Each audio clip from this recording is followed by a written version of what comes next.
판다스와 시각화 10번째 시간입니다. 아무나 코딩 블로그를 방문하셔서 판다스와 시각화 10번째 시계열과 언피봇을 선택합니다. 여기에서 EXEC가 있는 실습용 파일과 데이터 파일을 다운로드 받습니다. 데이터 파일은 압축되어 있으므로 압축을 풀면 이와 같이 CS 파일이 생성됩니다. 콜앱으로 이동하셔서 다운로드 받은 실습용 파일을 업로드합니다. 자, 아래 내려와서 드라이버 마운트를 선택하고 마운트가 완료되면 콜앱 노트북스 아래 데이터 폴더에 해당 파일을 업로드합니다. 파일 업로드 후에는 경로를 복사합니다. 플롯을 그리기 위해서 한글 글꼴을 설치합니다. 다음으로 한글 폰트를 설정합니다. 한글을 테스트해 봅니다. 지금 한글이 출력이 되었죠. 만약 출력되지 않는다면 초기화를 하고 도구에서 런타임 다시 시작을 한 다음에 2번 과정부터 반복하시면 됩니다. 자, 데이터 프레임을 만들어 보겠습니다. 복사한 경로를 붙여넣기 하고 데이터 프레임을 실행합니다. CSV 파일이기 때문에 read CSV를 이용했습니다. 지금 출력이 되었는데 이 데이터 파일은 공공데이터 포탈에서 다운받은 지하철 이용 현황입니다. 보시면 수송 일자는 2022년 1월 1일부터 2022년 12월 31일까지이고 총 데이터는 약 20만 건입니다. 보시면 영명, 성하차, 그리고 각 시간대별로 인원이 들어가 있는 아주 상세한 데이터입니다. 이 데이터 파일을 가지고 지금까지 배웠던 여러 가지 복습도 해보고 시계열이 있으니까 시계열 데이터를 다루는 것, 그리고 언피봇까지 한번 진행해 보겠습니다. 데이터를 한번 살펴보면 이와 같이 숫자가 들어가 있는 부분은 인터형, 그리고 수송 일자나 고유 역번호, 역명 등은 오브젝트로 구성되어 있습니다. 지금 데이터는 넣을 값이 거의 없는 굉장히 좋은 데이터, 양질의 데이터임을 알 수가 있습니다. 그간 배운 것에 복습을 겸해서 데이터를 한번 살펴보는 과정을 먼저 갖도록 하겠습니다. 처음에 할 것은 각 시간대별 성하차 인원을 살펴보는 일입니다. 위에서 데이터 프레임을 한번 보시면 이 데이터 프레임의 숫자들이 너무나 많기 때문에 이 숫자를 보면서 어떤 의미 있는 값을 도출하기는 굉장히 어렵습니다. 그래서 우리는 박스 플롯을 만든 다음에 박스 플롯을 가지고 데이터가 어떤 식으로 되어 있는지 한번 살펴볼 예정이고, 시간대별이기 때문에 이 오른쪽에 6시 이전부터 해서 오른쪽에 있는 값은 필요하고 그 이전의 값은 없애버리도록 하겠습니다. 그래서 이렇게 데이터를 떼내는 연습을 한번 해보도록 하겠습니다. ILOC를 이용해서 데이터를 선택해 보도록 하겠습니다. DF에 ILOC를 하고 행은 처음부터 끝까지 모든 행이 필요합니다. 열은 위에서 보시면 6번째 컬럼부터가 시간대입니다. 그래서 6부터 전체를 해서 실행을 해 보도록 하겠습니다. 이렇게 간단하게 6시 이전부터 해서 24시 이후까지 시간대별로 추출이 됐습니다. 그러면 이 결과를 df time이라는 새로운 데이터 프레임을 만들도록 하겠습니다.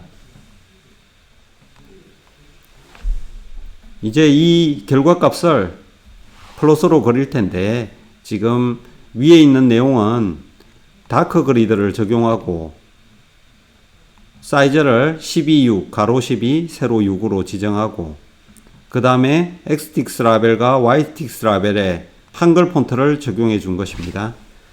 박스 플롯이 들어올 부분은 sns.boxplot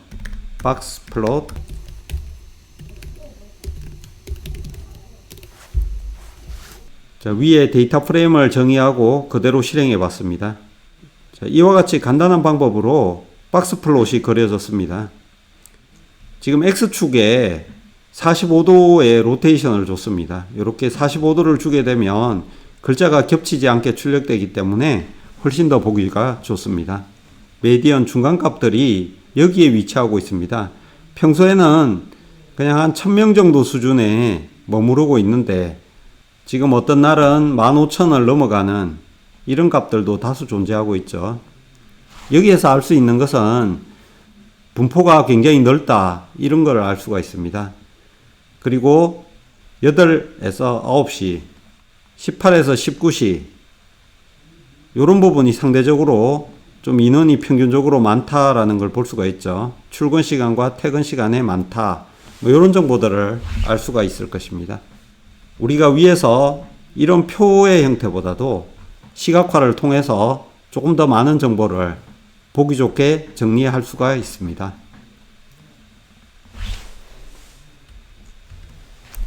자, 지하철 호선별로도 한번 살펴보도록 하겠습니다.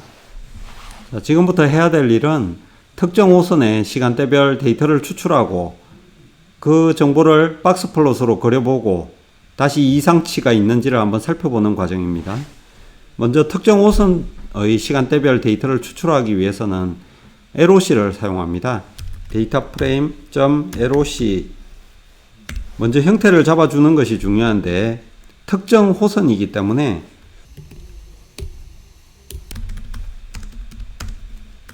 예를 들어 4호선으로 넣어 보겠습니다. 컬럼은 위에서 한 것과 동일합니다. 6시 이전부터 마지막까지를 추출해 보도록 하겠습니다. 이 정보는 지금 4호선에 6시 이전부터 마지막 시간대까지를 출력한 결과 값입니다. 잘 나왔기 때문에 이것을 df 라인의 타임이라는 변수를 만들고 데이터 프레임을 저장해 보겠습니다. 자, 마찬가지로 박스 플롯을 그려 보도록 하겠습니다.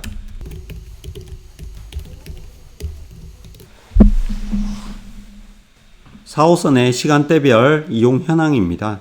지금 보시면 4호선은 최대치가 한 8,000명에서 9,000명 정도 된다 라는 게 보이죠. 이렇게 볼 수가 있습니다. 2호선도 한번 보려면 여기를 2로 고치고 박스 플롯을 그려보면 지금 이와 같이 출력이 되었습니다. 특히 이쪽 지역이 굉장히 밀집도가 지금 2만 명이 넘어가는 곳도 있죠. 그래서 우리는 이런 곳이 어디인지 언제 이런 일이 발생하는지 알기 위해 가지고 이 시간대를 한번 찾아보도록 하겠습니다.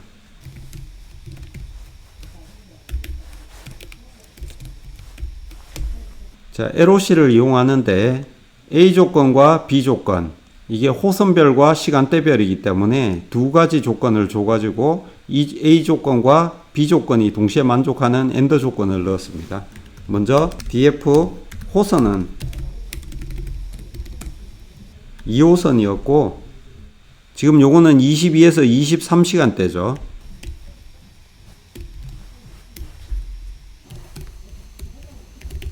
지금 첫 번째 조건은 2호선이고 두 번째 조건은 DF의 22에서 23시간대가 15,000보다 크다라고 해서 한번 실행해 보도록 하겠습니다. 이와 같이 나왔는데 대부분이 종합운동장으로 나왔습니다. 아마 큰 경기가 있는 날이었던 것 같습니다. 이렇게 큰 경기가 있는 날은 인원이 15,000명이 넘고 이런 밀집 지역은 좀 관리할 필요가 있다. 이렇게 볼 수 있을 것 같습니다. 자, 다음으로는 지하철 호선별 일별 이용 내역을 확인해 보도록 하겠습니다. 지금은 시간대별로 이렇게 데이터가 들어가 있죠. 이것을 일별로 확인하기 위해서는 마지막에다가 모든 시간대를 더한 sum 값을 한번 넣어 보도록 하겠습니다.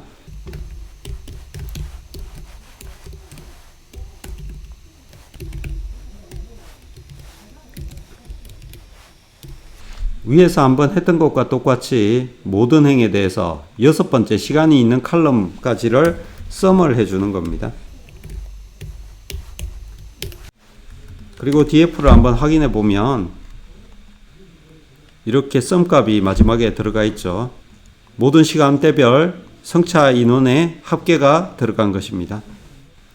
각 호선별 이 합계 인원을 라인 플롯으로 한번 그려보도록 하겠습니다.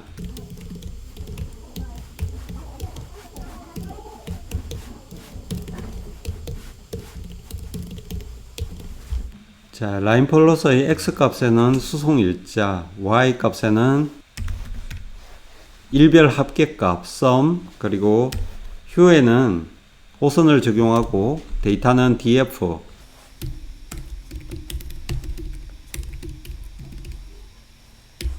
팔레트는 set1으로 적용해서 실행해 보도록 하겠습니다.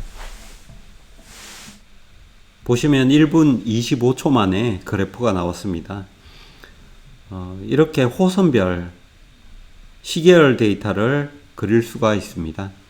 지금 보시면 2호선이 가장 많은 이용객이 있고 1호선, 4호선, 3호선 순입니다.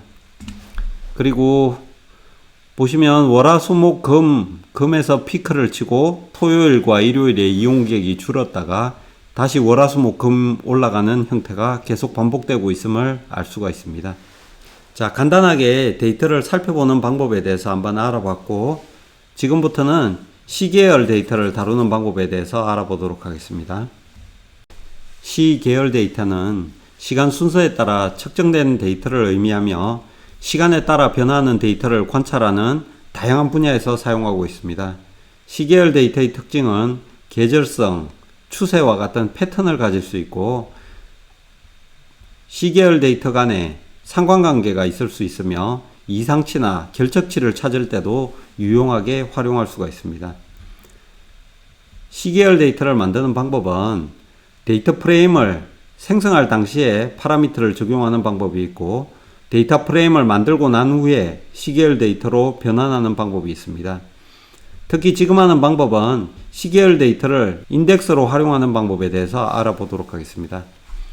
먼저 인덱스로 쓰기 위해서 인덱스 칼을 정의해 줍니다. 인덱스 칼럼을 수송일자로 지정하고 parse 데이터는 true로 지정을 해주고 실행을 하게 되면 이와 같이 수송일자가 다른 컬럼에 비해서 아래에 있는 것을 볼 수 있습니다. 이것은 시계열 데이터가 인덱스로 잘 지정됐다는 것을 볼 수가 있죠. 인포 정보를 통해서 확인해 보면 지금 데이터 인덱스는 2022년 1월 1일에서 12월 31일까지다 라는 걸 볼 수가 있고 컬럼에서는 수송일자가 지금 빠져 있습니다. 인덱스가 되었기 때문에. 자, 인덱스를 적용하기 전에 원래 데이터 프레임으로 다시 실행해 보도록 하겠습니다. 이렇게 수송일자가 두 번째 컬럼에 있죠. 그러면 이렇게 만들어진 수송일자를 데이터 프레임을 만들고 난 이후에 인덱스로 바꾸는 방법에 대해서 알아보겠습니다.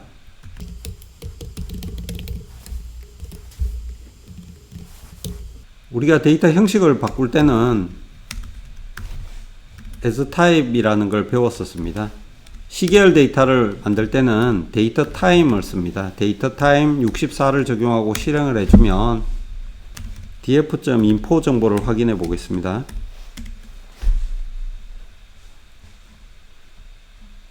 그러면 기존의 수송일자가 오브젝트에서 데이터 타임 64 시계열 데이터로 바뀐 것을 볼 수가 있습니다.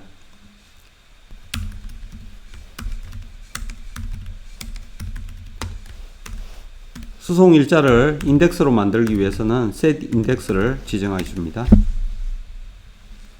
자, 이와 같이 하고 나면 수송일자가 인덱스가 된 것을 볼 수가 있죠. 결과값을 다시 df에 저장해 주겠습니다.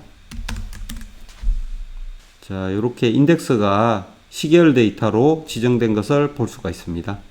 위에서 했던 일별 합계도 추가해 보도록 하겠습니다. 자, 지금부터는 시계열 데이터를 활용하기 위한 몇 가지 유용한 메소드를 알려드리겠습니다. 첫 번째로 리샘플입니다. 리샘플은 시계열 데이터의 샘플링 주기를 변경하거나 집계하는 함수입니다. 자, 샘플링 주기는 가장 대표적으로 사용하는 게 일 단위, W는 주 단위, M은 월 단위, Q는 분기별, 그리고 A는 연 단위, 이런 것들을 간단하게 할 수 있는데 우리가 실제 예제 코드를 보면 더 쉽게 사용할 수가 있습니다. 자, 위에 데이터 프레임이 너무 복잡하기 때문에 조금 간단한 형태로 바꿔보겠습니다. 우리가 지난 시간에 복습도 할 겸 해서 피벗 테이블을 한번 만들어 보겠습니다.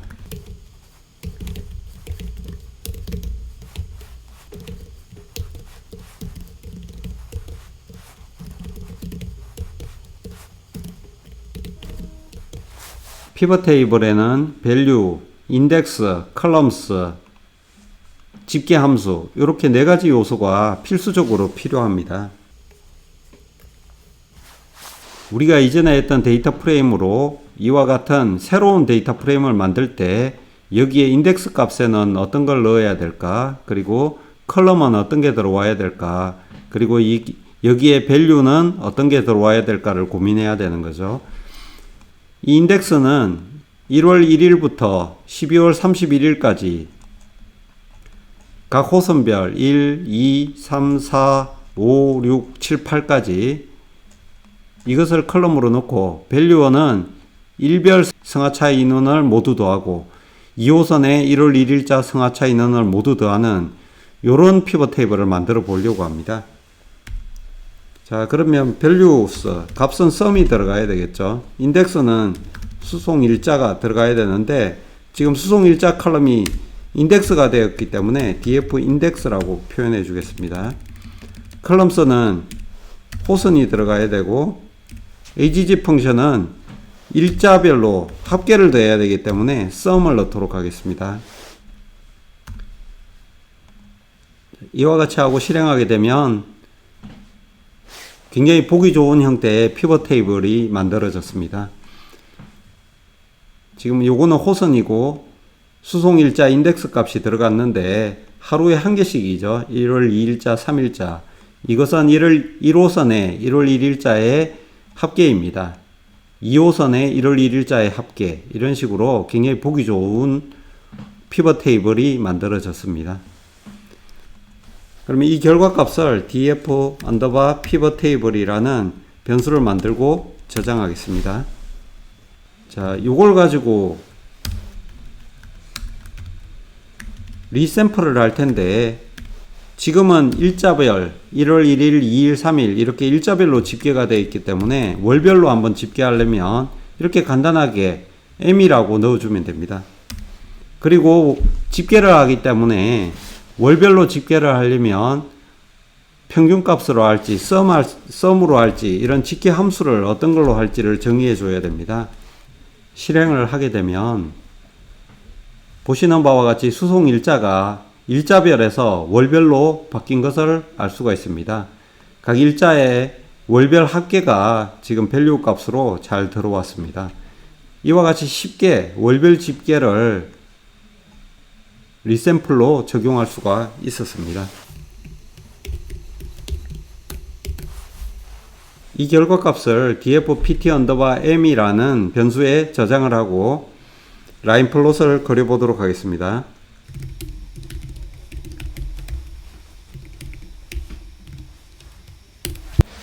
가로는 월별 집계가 보이고 세로는 수송 인원입니다. 지금 2호선이 다른 것보다도 합계 인원이기 때문에 월등히 많은 것을 볼 수 있고 다른 라인들이 이와 같이 출력이 되었습니다. 이전의 그림보다는 훨씬 보기 좋은 것을 알 수가 있습니다. 여기에서 선 굵기를 한 3, 4 정도로 지정을 하면 조금 더 보기 좋은 라인 플롯이 그려졌습니다. 자, 내친 김에 분기별로도 한번 해보겠습니다. 일자별 피벗 테이블에서 리샘플을 적용하는데 분기를 나타내는 룰은 Q입니다. Q를 하고 마찬가지로 분기별 합계를 더해 보겠습니다. 이렇게 하면 이 값들이 각 분기의 합계 값입니다. 지금 분기의 집계가 이렇게 간단하게 리샘플 된 것을 확인할 수가 있습니다. 잘 나왔기 때문에 df_pt_q라는 변수에다가 이 값을 저장해 보도록 하겠습니다. 그리고 바플롯을 그려 보겠습니다.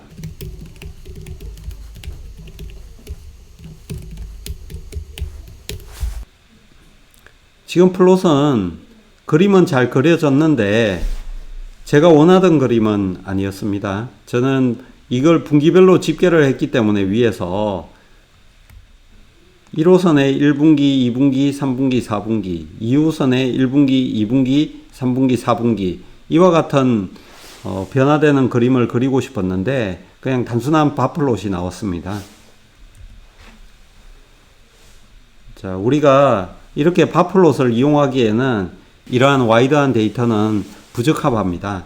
따라서 이 그림을 내가 원하는 그림으로 그리고 싶으면 언피벗을 해줘야 됩니다.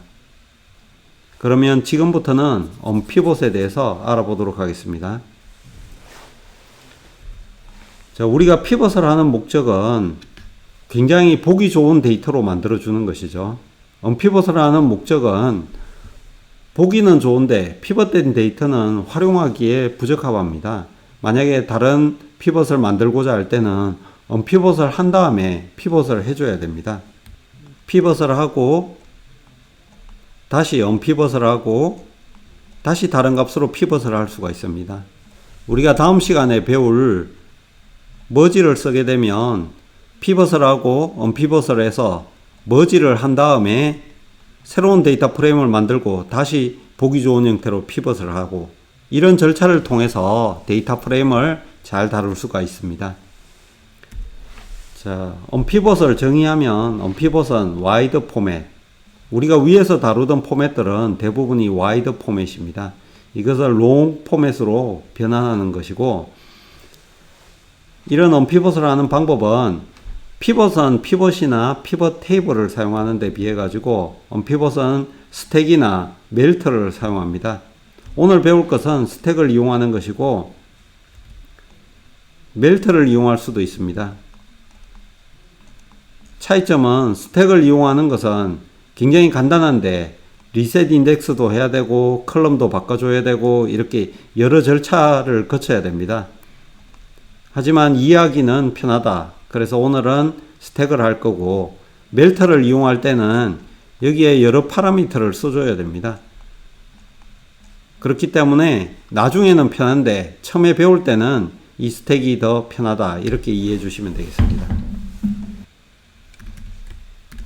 아까 분기별 데이터 프레임을 한번 살펴보겠습니다. 이와 같이 와이드한 포맷으로 되어 있습니다. 여기에서 바로 스택을 적용하면 됩니다.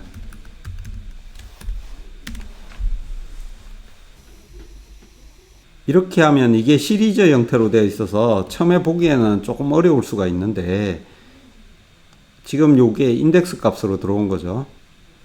일자가 들어왔고 위에 있던 컬럼이 이렇게 들어온 겁니다.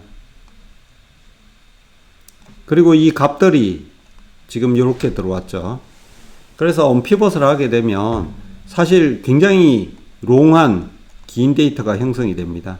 지금 같은 경우는 4행 8열이기 때문에 32행이 나오는 것이고 이 데이터가 커서 아주 큰 데이터 같으면 만약에 10만 개다 이러면은 80만 줄이 나오게 됩니다.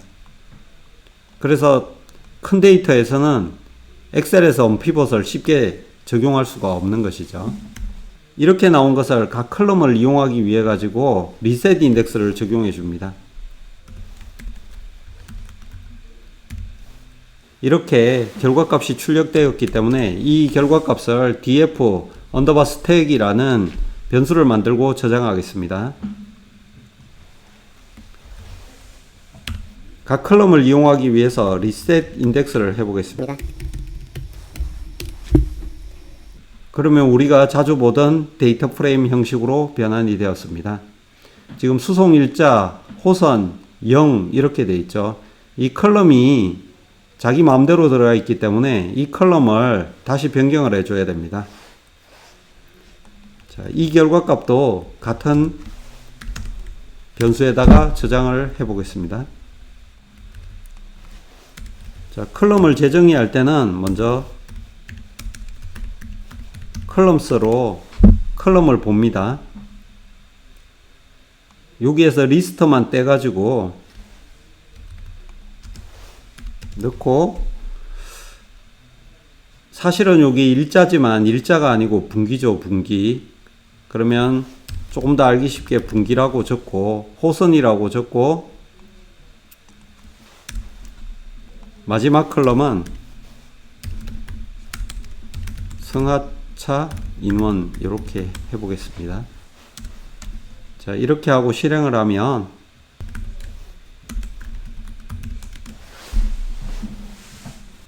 수송 분기 호선 승하차 인원 이런 식으로 컬럼이 변경되었고, 우리가 이전에 와이드한 포맷에서 롱 포맷으로 바뀐 것을 볼 수가 있습니다. 이것을 그래프로 그리기 전에 리플레이스 함수를 써가지고 이 날짜를 1Q, 2Q, 3Q 이런 식으로 분기로 표시해 보도록 하겠습니다. 자, 이렇게 날짜가 1Q, 2Q, 3Q, 4Q로 바뀌었죠. 이 값을 바플롯으로 한번 그려 보겠습니다. 계속 그렇듯이 대략을 잡아야 됩니다. X 값이 필요하고 Y 값이 필요하고 Q 값이 필요하고, 데이터는 스택에서 가져올 것입니다. 먼저 X 값입니다. X 값. X 값은 호선이 돼야 되겠죠. 호선. Y 값은 승하차 인원입니다. Q 값은 수송 분기로 하겠습니다. 이렇게 지정을 하고, 바플롯의 캔들을 없애려고 CI는 0이라는 옵션을 주겠습니다. 실행을 하면 당초에 제가 원했던 1호선의 1, 2, 3, 4분기의 변경, 2호선의 1, 2, 3, 4분기의 변경, 이와 같이 X축은 각 호선별, 수송 인원별 현황을 바 그래프로 그릴 수가 있었습니다. 자, 리샘플과 언피봇을 통해 가지고 그래프를 좀 더 좋게 그리는 방법에 대해서 알아봤고, 다음 메소드로는 PCT change라는 메소드를 알아보도록 하겠습니다. PCT라는 말이 퍼센트라는 뜻이죠. 그래서 이전 값과의 백분율의 변화율을, change니까 변화율을 계산하는 메소드다. 이 제목에서 메소드의 이름에서 어떤 메소드인지를 알 수가 있습니다. 자, 파라미터는 생략하고 가장 기본 값으로 알아보도록 하겠습니다. 먼저 df 언더바 pt는 기억하고 계시죠? df 언더바 pt는 일자별, 호선별로 피벗 테이블을 만든 것입니다.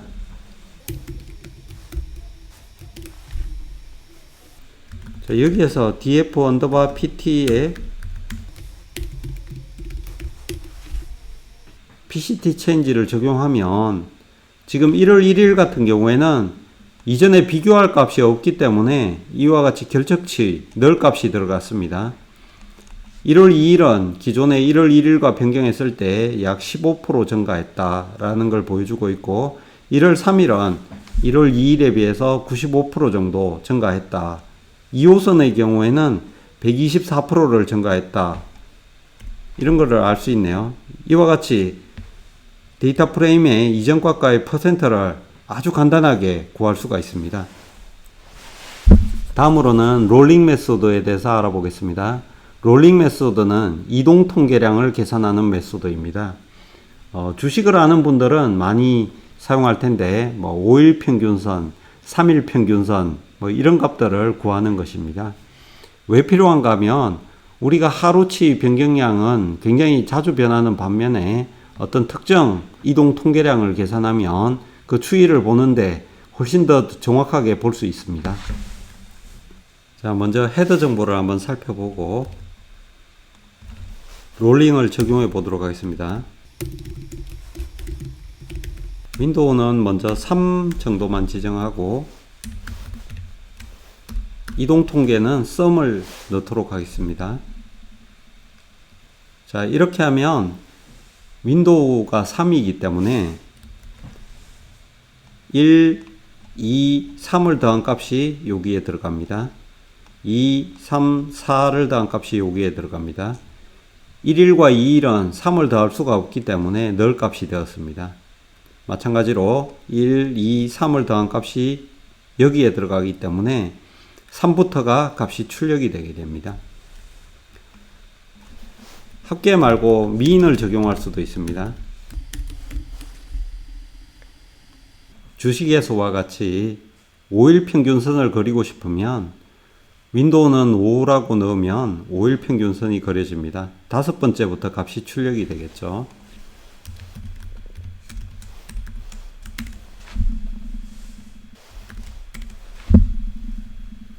자, 이와 같이 간단한 방법으로 이동 통계량을 계산해낼 수가 있습니다. 오늘은 여기까지이고 이번 과정은 총 11차로 구성을 했습니다. 다음 시간에는 언피봇에 대해서 조금 더 살펴보고 머지 함수에 대해서 배워보고 이번 과정을 마감하는 것으로 하겠습니다. 자, 감사합니다.